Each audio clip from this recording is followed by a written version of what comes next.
Welcome to Crypto in America Live, the only show bringing you candid conversations on the biggest news stories, legal issues, and policy developments shaping the crypto world, every Friday at 12 p.m. Eastern.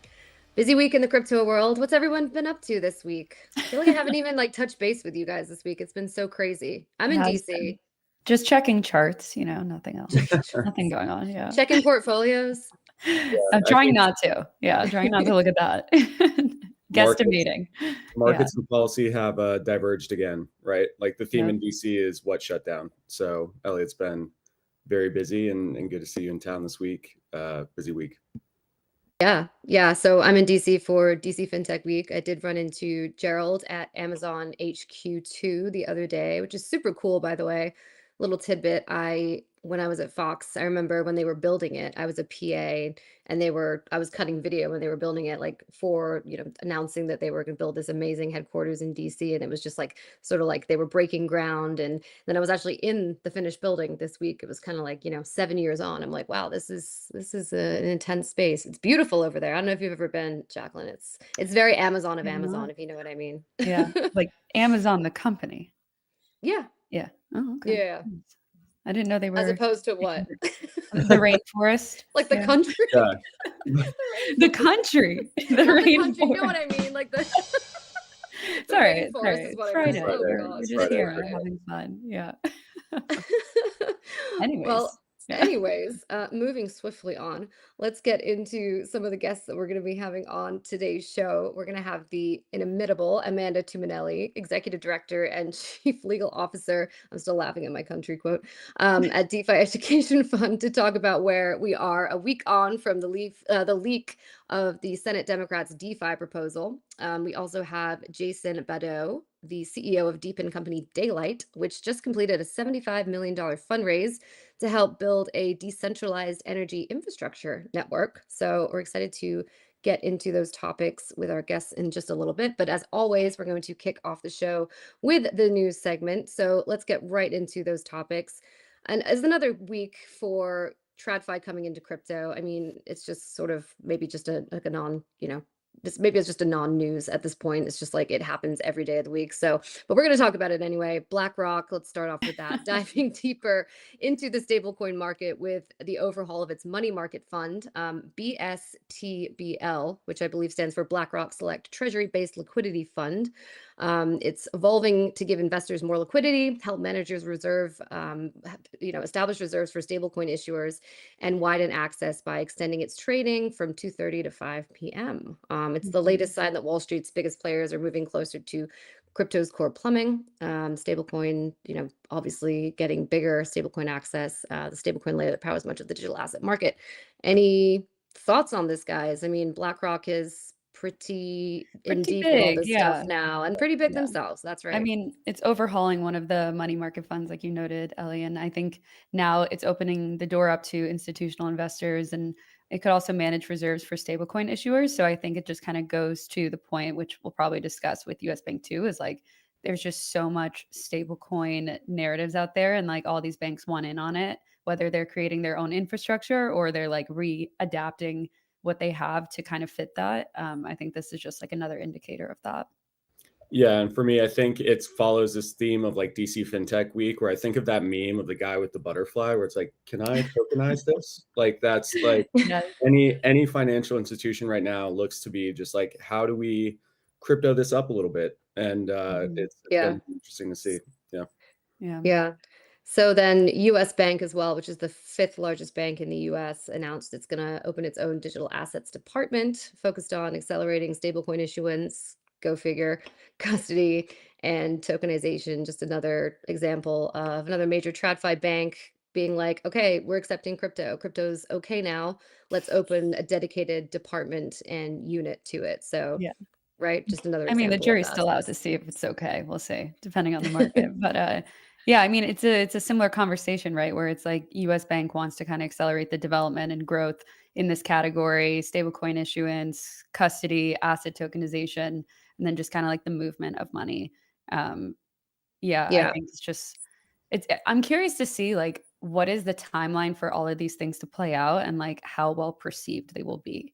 Because it's like a nice headline and it sounds good for them. It sounds like they're innovating, but then it's like, I want to see it actually go out and practice opposed to like, words versus actions. So with all of these things, not just US Bank, I'm not picking on them.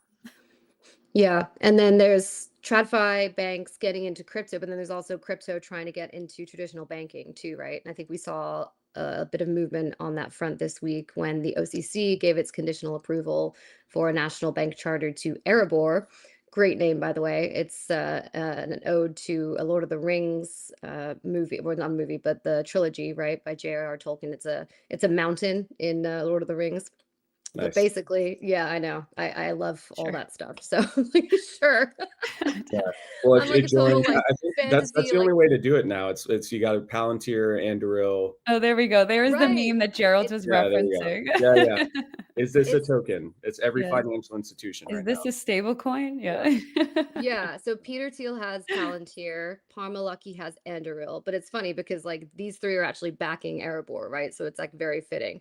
But anyway, the sort of the headline behind this, it's going to be the first time a crypto friendly bank has gotten sort of the conditional green light to become a full service depository institution. So it means it can eventually kind of offer the same lending and payment services like as a full bank. And like a lot of, I think there's been some reporting confusion around this because Anchorage was obviously the first bank in 2021 to kind of receive the trust charter, right? But that's not a depository bank. So that's very different sort of, licenses. But this will be like the first time a bank that's crypto friendly can kind of offer those like full banking services. And I think the goal here is to kind of replace those crypto friendly banks that went down in 2023, like the Silvergates and the Signatures. And this is just a kind of a super interesting time, right? Those three tech billionaires, they're close to the Trump family, kind of had their blessing, and now they're getting the conditional approval from OCC and Jonathan Gould at the OCC. So it's an interesting time to be in crypto banking for sure. I don't Yeah, know if you got I some think thoughts. it'll be interesting. You pointed out the difference between what Anchorage did, which is a custodian just applying for a license, right, versus somebody else coming out and saying we're going to do full service banking, blessing of the OCC. Obviously, Jonathan Gould is pro industry, and so it's been good to see the activity there. Obviously, like also the repeal of SAB 121, knowing that there's going to be a lot more crossover in this kind of activity. I think it'd be interesting to see like how that works because there have been several. So like Dakota is another project that did sort of a what's called like a for benefit of sort of banking activity that had stablecoin rails in it too. And so to go sort of full bore into the space, I think like you said, they have the connections and the capital to do it. So we'll see how it plays out. Yeah.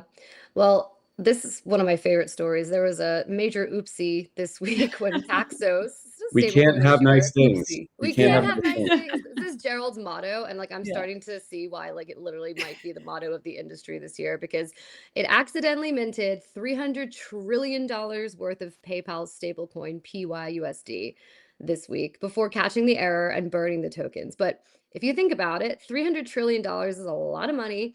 And it would Yeah. actually, in order to settle that trade, it would have required more than twice the world's total GDP. The world's total GDP last estimate in 2024 is $111 trillion. Wow.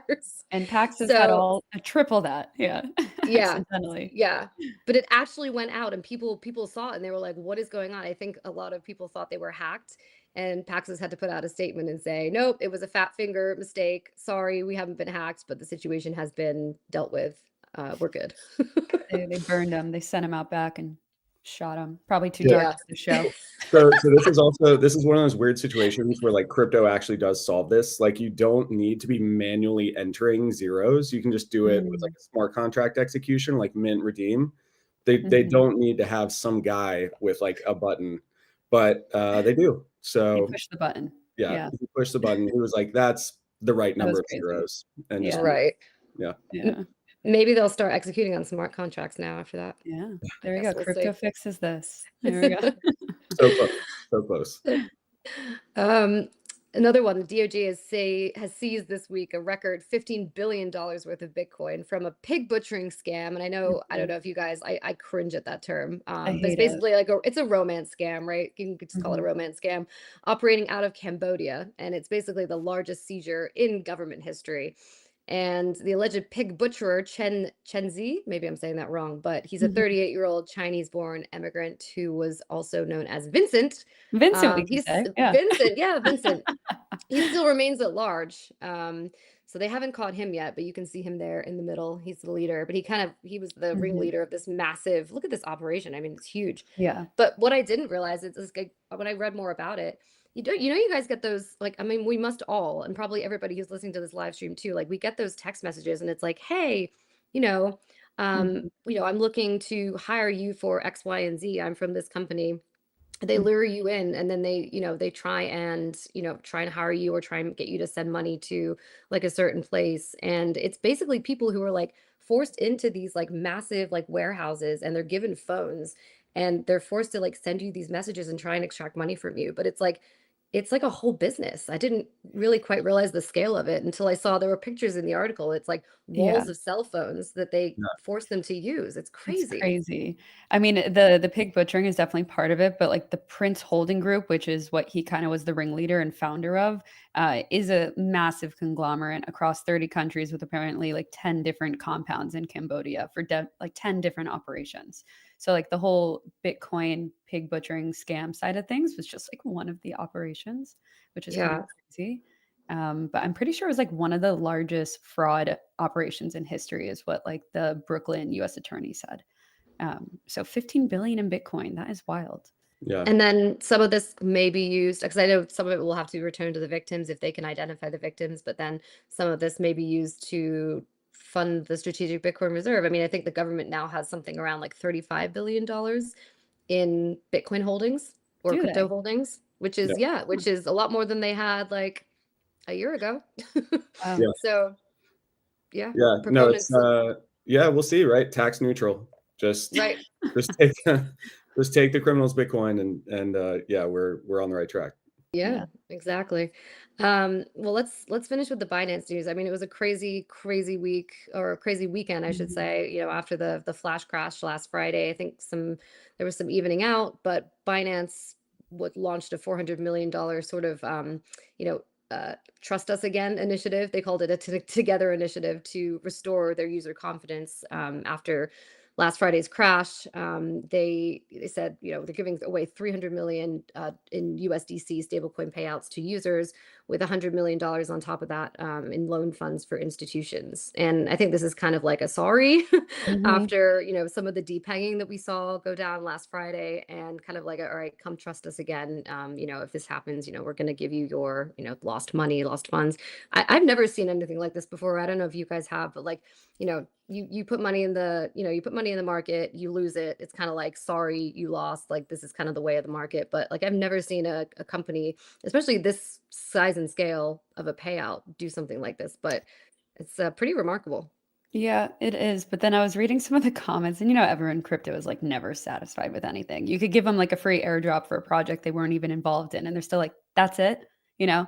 But, So like, with true. this situation, it was definitely more touchy and topical. I would say Binance did make a massive mistake here, and, like, I think this is kind of, like you said, like an apology, but we're not gonna read the comments, but you could go read the comments under the announcement post, and people are definitely not happy. They're comparing it to pretty horrible things. So I mean, that's kinda just like the sentiment that's out there, whether or not you agree with it, is, kinda your own personal prerogative. But I What, think, just like that it's 400 not million is, enough?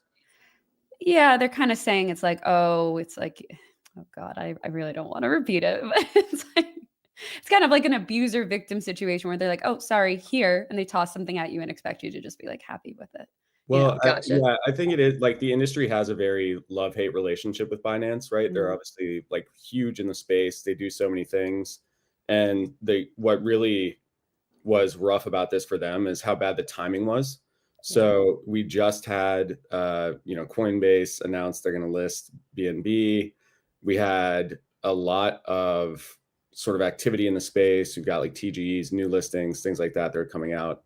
And then to have this kind of liquidity crunch do so much harm to the market in like one day. And there's also a lot of sentiment that technically some of the ways that they operate, this could have been prevented. So it's just also like, it's not even unfortunate. It's also just sort of like sloppy on their part.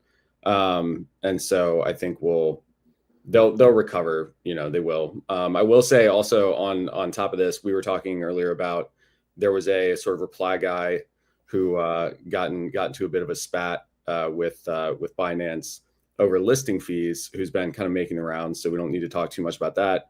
But he does run a prediction market, and CZ tweeted before we hopped on this morning that he had just checked out 20 prediction markets that we're launching on Binance, and is very excited about the space now. So you start a Twitter beef with CZ, he may just come kill your company. So there we go. Oh boy. Also, hello to our audience members. We got one from Germany over here. I think we had someone else from Nebraska. Hello. Hello. If you guys have any good comments, questions, etc., send them and we'll try and put them up if fits the topic and theme. Yeah, be nice. Yeah, be nice.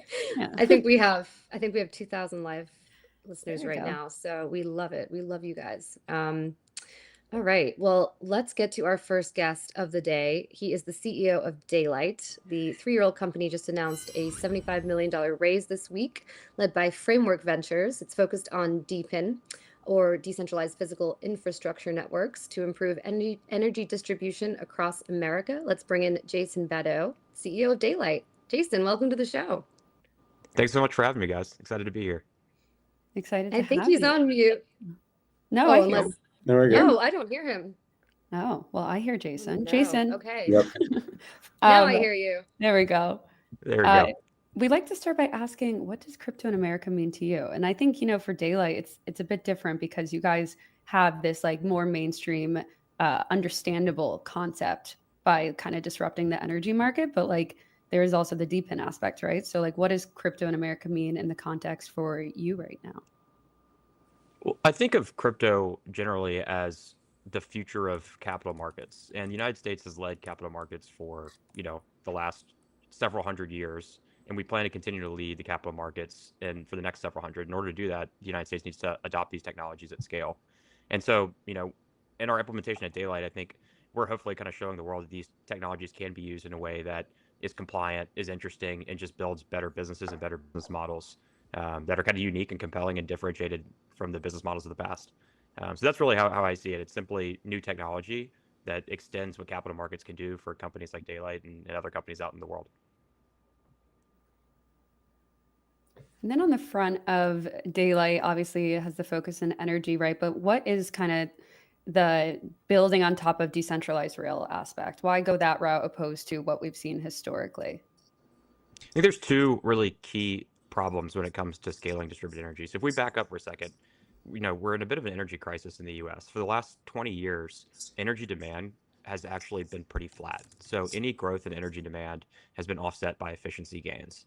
And now we're looking at a world where peak demand for electricity is set to double over the next 10 years. We need to build a ton more infrastructure to support that. But building centralized traditional power plants and traditional electricity infrastructure is very difficult and very slow. And there's a lot of reasons for that. But it really can't be built at the speed and scale in order to meet all this coming demand. But distributed energy is kind of uniquely positioned as an alternative to that. If we could actually deploy at scale solar and storage, local generation sited at the edges of the grids, on homes, on buildings, we can build new energy capacity in a matter of weeks that scales kind of across the size of this entire network, that frees up existing capacity to go elsewhere, whether that's data centers, new factories, et cetera. And so scaling up distributed energy is really, I think, kind of a imperative for the United States if we want to be competitive from an energy standpoint over the next decade. The problem with distributed energy is kind of twofold. Number one, you need to incentivize a behavior change in order to drive its adoption at scale. It is a better product for people. It's more affordable, it's more reliable, but it's a difficult product to sell because there's a big education component. There's a big behavior change of kind of breaking away from the electricity monopoly model that's existed for 100 years. So we need to drive a behavior change. And number two, you need to catalyze an enormous amount of capital in order to fund this infrastructure build out. If you were to put solar and storage in every home in the US, it'd be $2.5 trillion or somewhere in that ballpark. And we believe that crypto is uniquely good at doing effectively those two things, incentivizing people to take some kind of action on behalf of a network that has programmatic rules built around it. We've seen this first with Bitcoin, then with Helium, Hivemapper, WorldCoin, you can name the projects. And secondly, we've seen crypto catalyze capital at a speed that is totally unprecedented in traditional markets. There's nowhere, I don't think there's any example in history of a private credit or hedge fund getting to, $13 billion of AUM in a matter of 16 months. But look at Athena. And that's the type of scale needed in order to electrify the US at the scale that we intend to.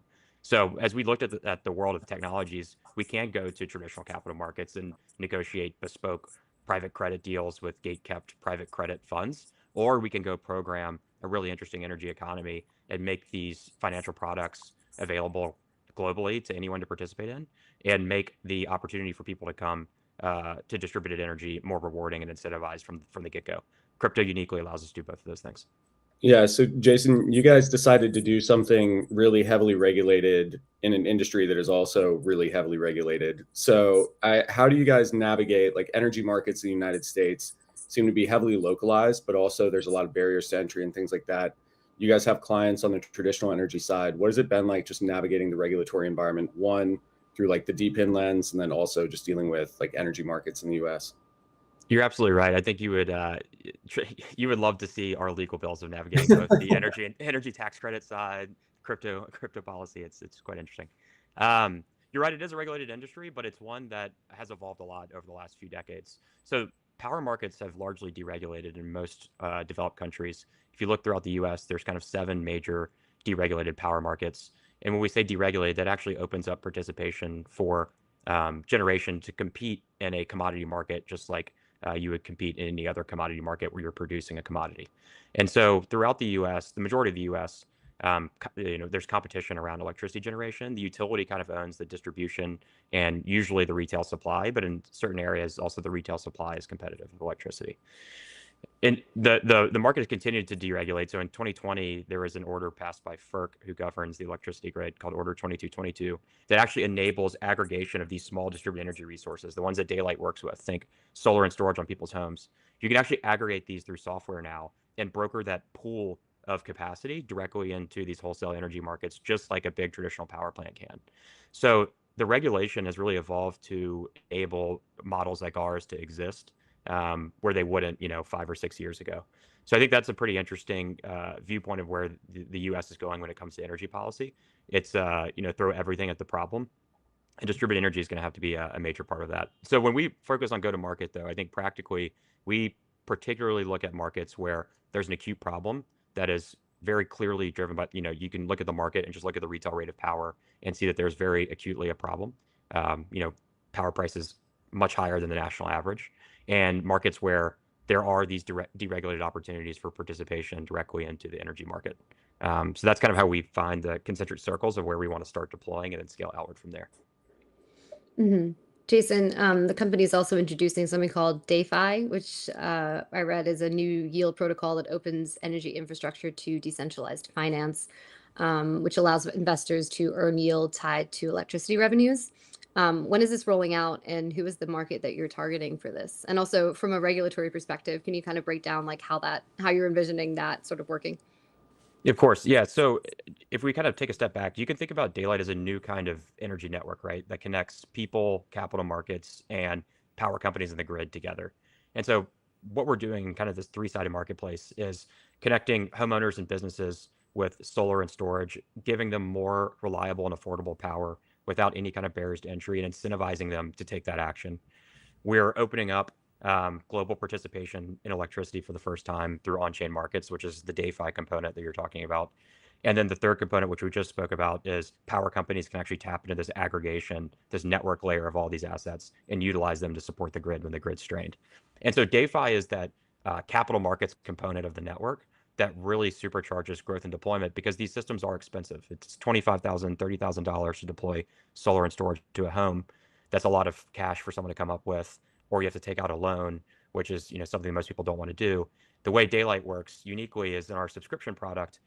The user, actually, the homeowner, comes to the platform and subscribes to Daylight, and that infrastructure is installed on their home at no upfront cost to them, and they start to buy the power from the system directly. The protocol itself actually owns the infrastructure and owns the assets, and so it's becoming an asset developer, and the customer is just buying the output, which is the power, over a contracted rate. And that contracted rate is set at a significant discount to their local utility rate. So from day one, they're getting more affordable and more reliable power from the integrated battery into the system. Mhm. DeFi is the capital markets engine that allows it to work. And so as users are depositing into the yield vault, that yield vault is being drawn down and effectively borrowed against the title of these PPAs, enforceable on chain, to effectively deliver capital to deploy the system into the home or to the business. And then as the payments are coming back from the grid, from energy market participation, from the offtake contract with the host, that's flowing back into the yield vault as yield. And so this is another, we think kind of uncorrelated and differentiated yield product for participants in DeFi. For years, we've seen a lot of very crypto-linked yield sources. And so yields go up as the market goes up, and they go down as the market goes down, and they're very volatile. And that's great for a certain kind of group of people. But what we're seeing is an appetite for diversification in yields. Syrup USDC, I think, from the Maple team is a great early example of this. USDAI and their product built around GPU and compute financing is another excellent product. But what we're really offering DeFi markets is, hey, there is now for the first time global access to this electricity supercycle for directly. You don't have to go through a corporate wrapper like a utility stock on a public stock market or an independent power producer stock on the stock market. You can invest directly in the revenue generation of power plants on a decentralized network. And we think that's going to prove to be a very interesting and attractive diversified yield source for DeFi as stablecoins continue to grow, as on-chain capital continues to grow, and as capital formation increasingly moves away from traditional markets and onto crypto rails. So Jason, before we let you go, I have to ask you one question about this, like financialization of energy markets. Most of the crypto industry probably too young to remember Enron. Most of the folks at Enron are probably too old to be in crypto. But how do you keep this from being gameable? Is I guess what I ask, because obviously, so for Enron, they had trading desk in-house, kind of shutting off and on the grid, generating that supply and demand, moving that volatility. It's a great market when it's efficient, but how do you keep a market efficient in this space? Yeah, I think the good thing is basically everything that Daylight does is is in an interesting way, like very queryable, right? So the PPA contracts with the off-taker are set at a predetermined rate up front. And so the system can look at that rate and understand exactly what is being paid for every kilowatt hour production. And similarly, when you're enrolling in electricity markets, these are commodity markets where we are not the market maker. We're not the trading desk. We're simply an asset participating directly in the existing commodity market. And so there's, again, public market feeds on what that price should be based on the utility programs and built on the wholesale power markets. So I think there's a lot of trustlessness in the fact that this is a commodity market where we are not the market maker. We're simply another participant that's scaling up inside the confines of the existing market. But interestingly, you bring up Enron. Enron actually, for all of its obviously major flaws, is also a big reason why power markets are deregulated today. Yeah. They were some of the earliest drivers of deregulation of power markets. They're also one of the earliest drivers of renewable energy. They effectively invented the renewable energy credit market, which you could almost, I hate to make this comparison, but is almost like the first DePIN project that existed before blockchains. No. Yeah. Renewable energy credits. Yeah, I like that. Renewable energy credits are responsible for why there is such an explosion in build out of renewable energy and why it's so cheap compared to traditional energy sources today. Renewable energy credits are really responsible for that. And Enron was one of the original kind of creators of the REC product, of basically being able to decouple the environmental credit from the production of electricity and sell that to another participant to claim on their own. It's just kind of an interesting tidbit of history. Yeah. Yeah. I remember Enron. They came back. They have a new CEO. Yeah. They're back. It's like this whole shtick. Yeah. Well, so actually, crazy small world. So the guy doing the FTX bankruptcy is also part of the Enron bankruptcy. And then their trading desk, I forget what firm they went to, but they all kind of moved on and became like some of the most successful traders. Absolutely. Yeah. Interesting. I didn't think your conversation was go this way, Jason. Did not. Amazing. Well, thank you so much for coming on today. Congrats on the raise, and we will keep an eye on Daylight. Thanks so much, guys. Appreciate the invite. Thanks, Jason. All right. I think we have some comments. I don't know if those are coming up on screen, but while they are, here they are. Let's see here. We have, okay, no, we don't.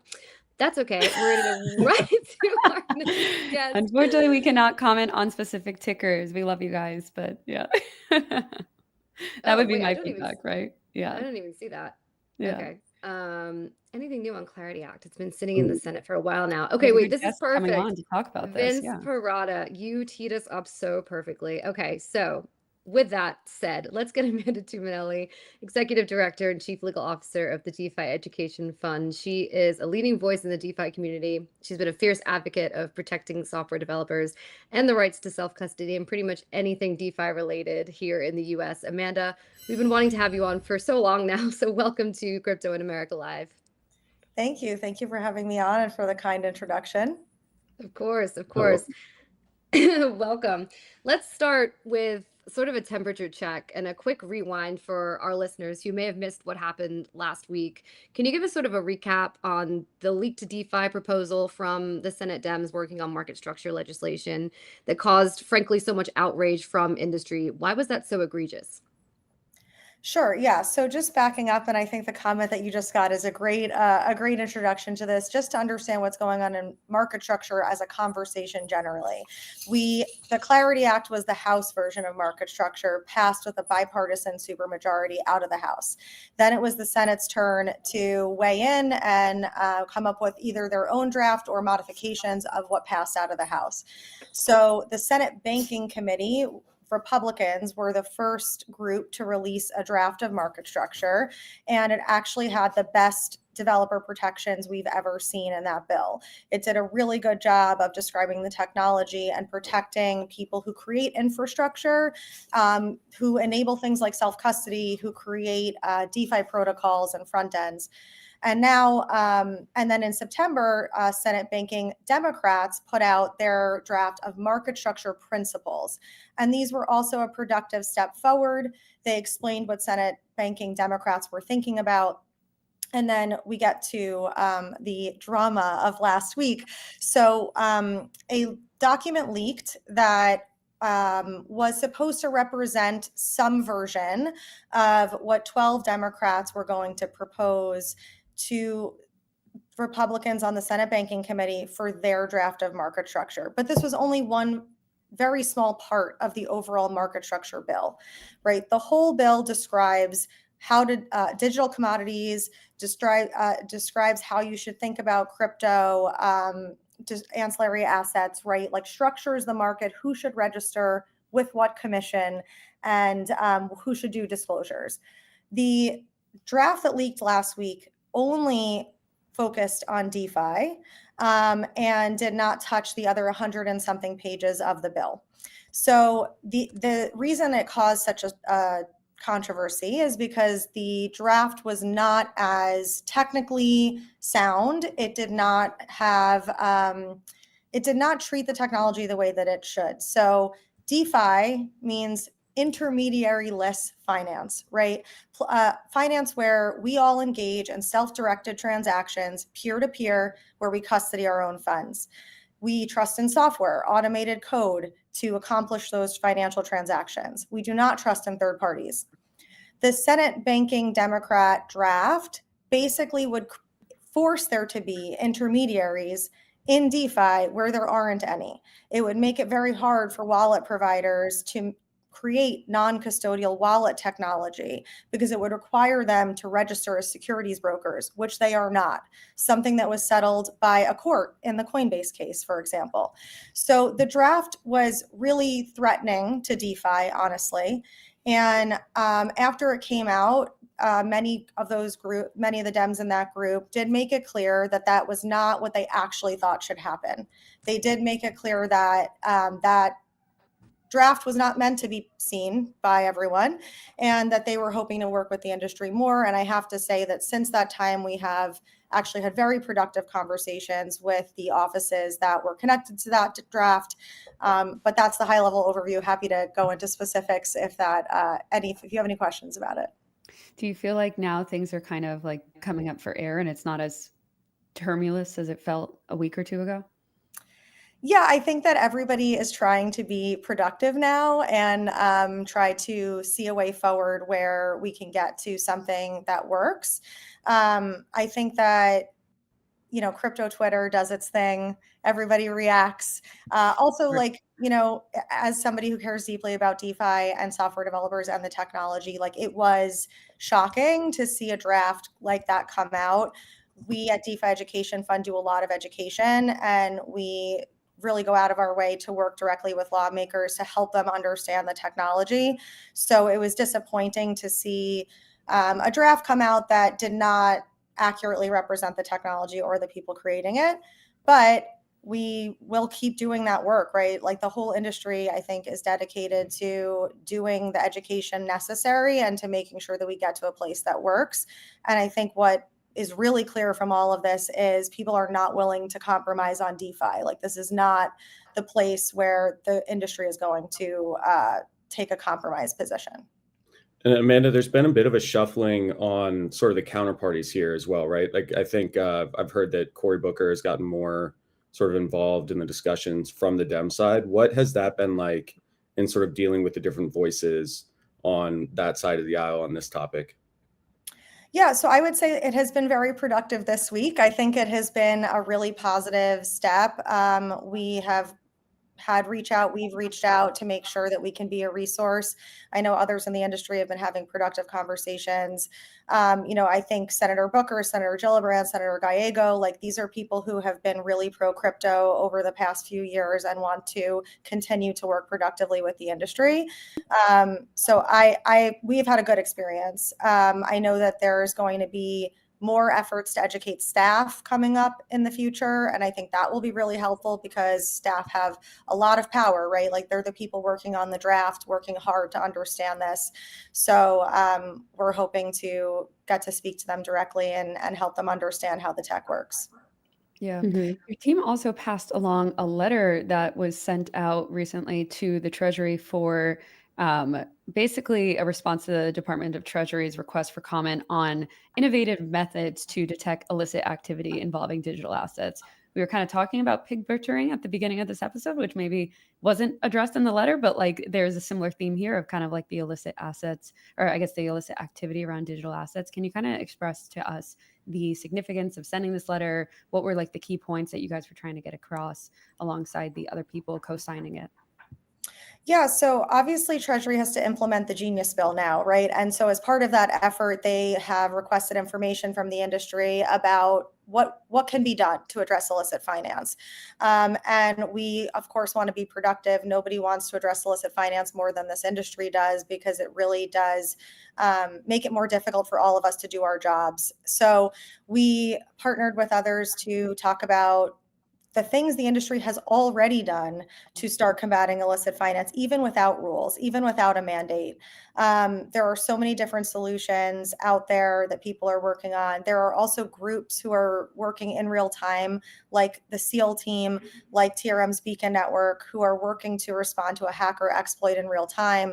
There are products like Blockade and Predicate who are working to identify what AML compliance looks like and to help it make it easier for consumers to understand when they are interacting with something that could potentially be problematic. So we wanted to highlight the good work that the industry is already doing and also make it clear that as Treasury goes forward and is in, trying to understand the tech and also how they should make rules, that they don't mandate a particular solution, right? We are so young. We are still at the beginning of this. And I think mandating a particular solution right now would quickly become outdated in a few years.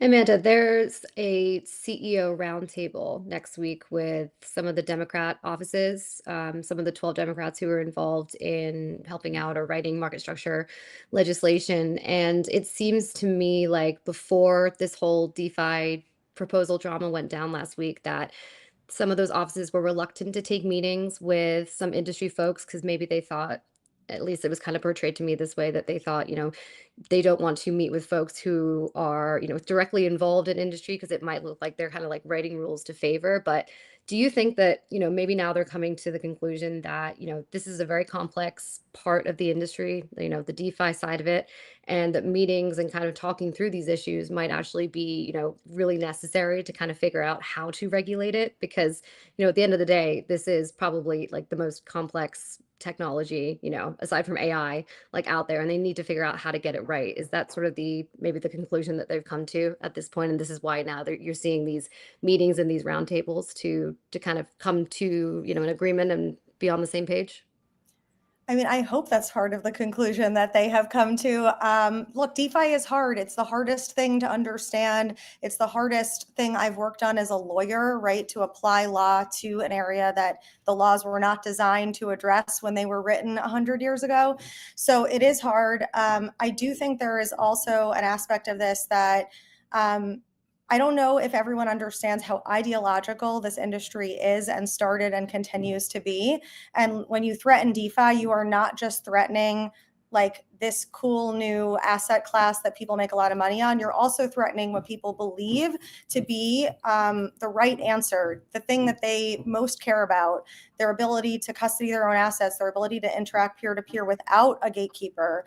That's an ideology. Like that is part of our mission as an organization, right? Like that's something that people really deeply believe. And I think maybe that has been underestimated a little bit, how deeply people care about that. And, we recently did this study using Ipsos, which is like the same organization the Fed uses to do their data surveys. And that data showed that less than half of Americans are happy with the traditional financial system. I think it's something like 1 in 10 people trust the banks. So like, that's not my opinion. That's coming from, the data. And I think it's helpful for that data to be out there and for politicians to understand, lawmakers to understand, like that's real, that's happening in their districts.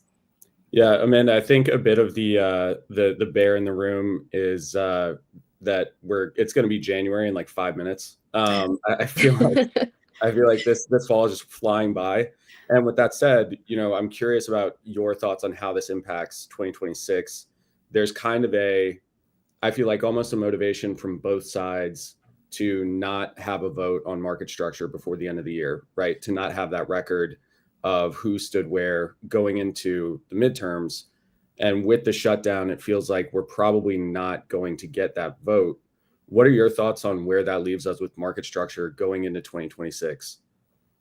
Yeah, I mean, it will be in 5 minutes, and there is a part of me that is like, wake me up when market structure ends, because it has just been such a long road. But I've actually only done this market structure thing once in my role. There are others who've done this 4 or 5 times, so I can only imagine how tired of this they are. But I think what we really like, the industry really wants to see a bill. That's why we keep doing this. That's why we keep trying very hard to get to something that will work.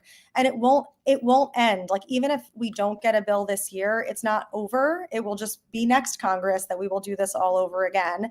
And in the meantime, I really do think engaging with the agencies is going to be very important. So SEC Crypto Task Force has been doing a ton of work. I think we will see rulemaking from the SEC. I know that the CFTC, once they get staffed up, will also be trying to hit the ground running and doing that as well. So I think we will I think even if we don't see clarity from Congress, there is still the hope that we see it from the agencies. But also, like, we are not going to give up on the effort in Congress. We will keep working and trying to be as productive as we can, whether it's this Congress or next Congress. I just want to follow up on that quickly. Like, where do you think there's the education piece, and you are the epitome of diplomatic here, but where do you think like the sort of pressure comes from going into, whether it's a new Congress or still working with the members, who are sticking around? Like, is it really just education? Is it some of the sort of like political giving that the industry has gotten very involved with? Is it like, constituents? You mentioned the polling, of everyday Americans not being happy with TradFi. What do you think is going to be that lever? Because I know there's also a sentiment from Dems, it seems like more so specifically, of feeling like they can't just be rolled over on these policies, right? They're getting very tired of getting sort of pushed around, and they're showing that with some of the conversations that they're starting. But where do you think that pressure comes from to kind of like get this over the hump? I think the pressure comes from a few different places, and you named them. I think my anecdotal experience is in the education and understanding part of this.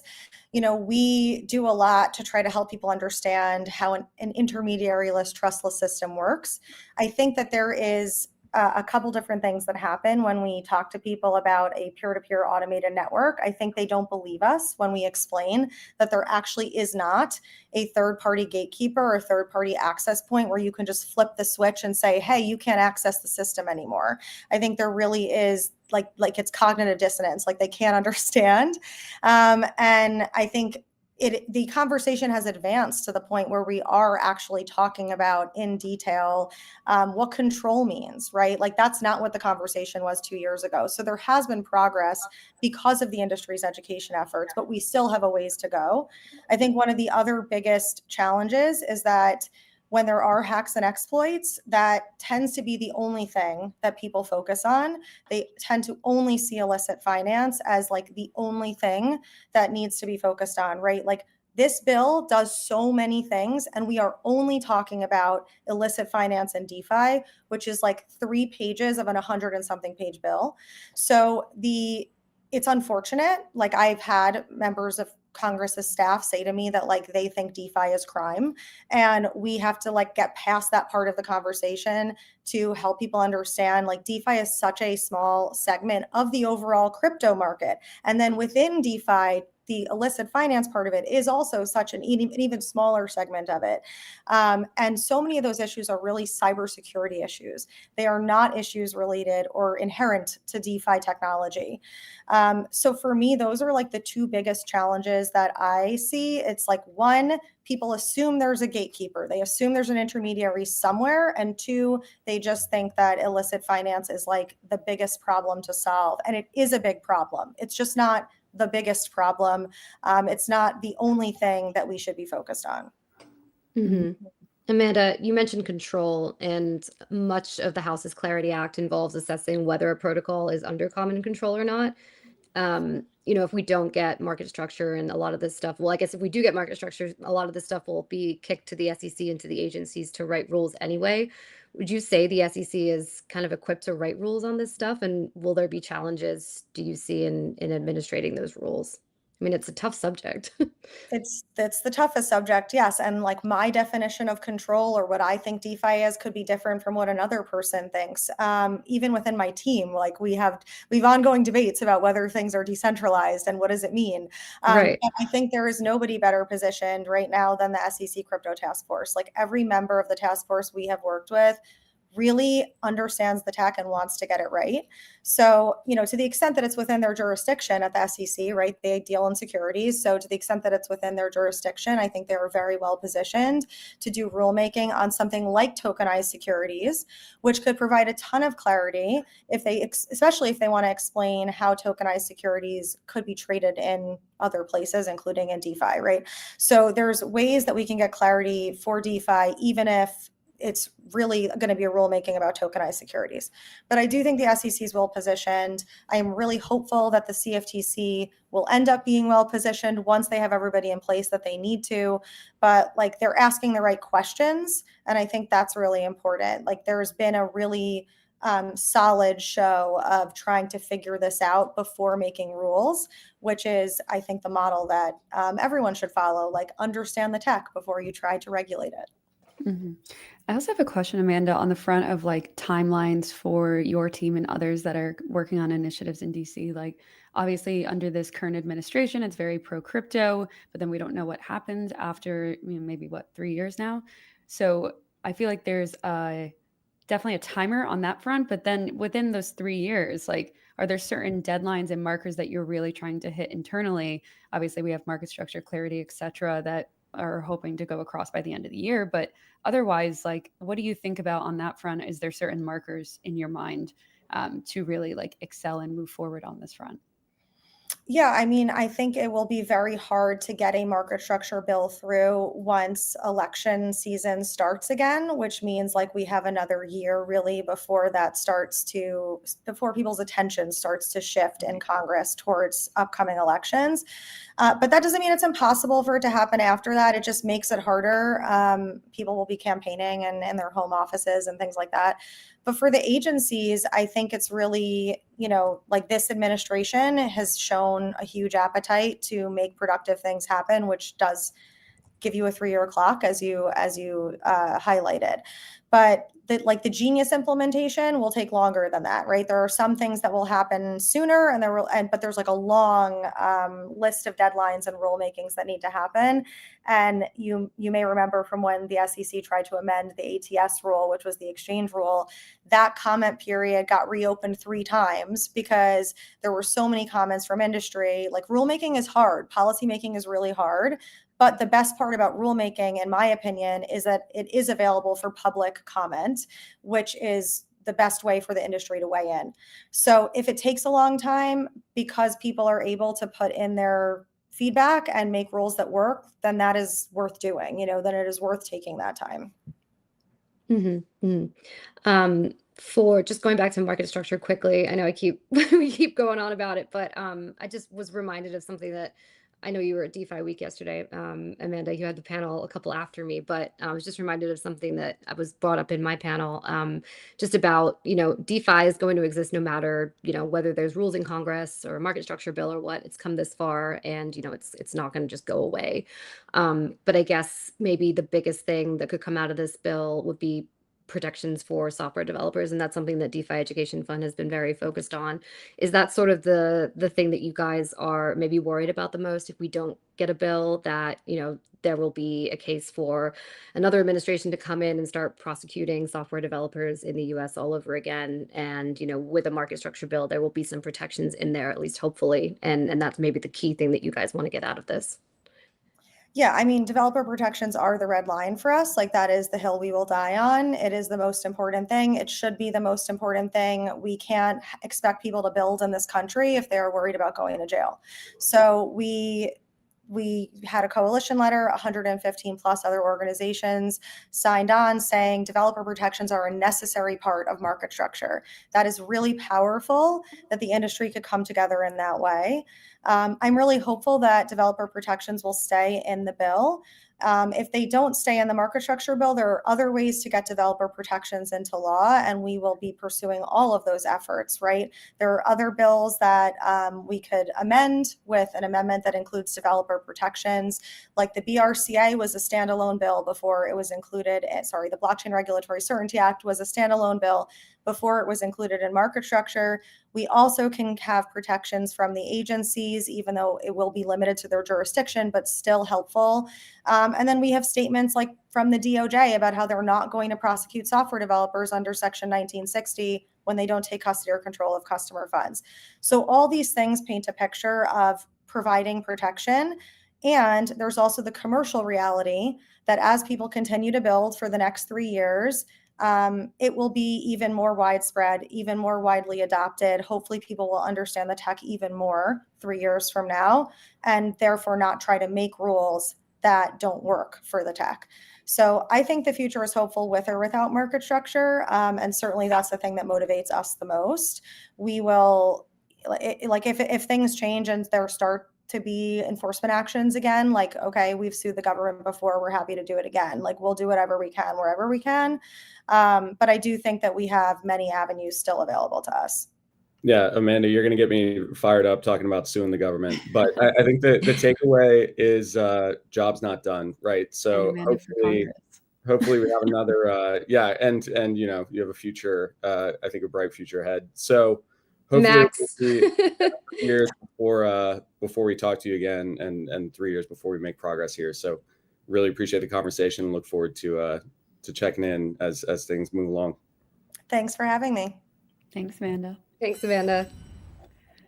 All right, team. So great. Yeah, that was great. Amanda for Congress. I like that. Just fighting for your right for perpetual futures. The DeFi fight. There we go. Amazing. I just love someone who can break down these issues, especially around DeFi, and just make it make sense in English. Do you know what I mean? Because there's so many people who English just kind of make more sense. Yeah, in simpler English, yes. but just keep it in a language that viewers and even myself can understand. Because you go off into sometimes with crypto and necessarily DeFi jargon, right? Like Jen Rosenthal, who I know is still listening, she does the DeFi dictionary, which is so useful too, for people who are just coming into crypto, and it's what does this mean? What does this acronym mean? And it's so useful. So I love that.